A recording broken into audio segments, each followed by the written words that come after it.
ما يقارب 28 ألف عائلة موجودين في 16 مخيم في محافظة دهوك، ويكون أغلبيتهم من قضاء سنجار.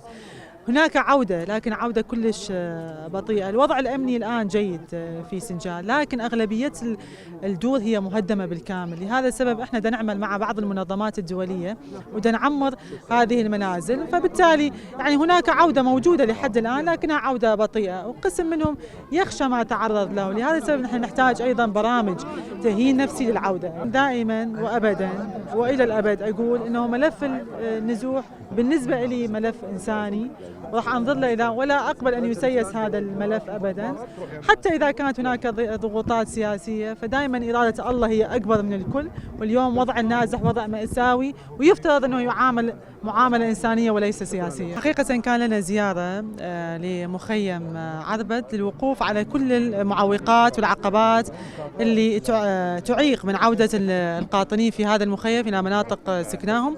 أغلبية القاطنين في هذا المخيم هم من محافظة صلاح الدين.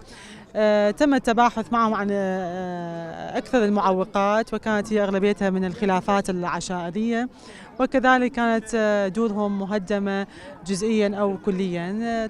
سيتم معالجتها حقيقة من خلال زيارتنا في الأيام القادمة إلى محافظة صلاح الدين. ومع هذا احنا قائمين بالعمل.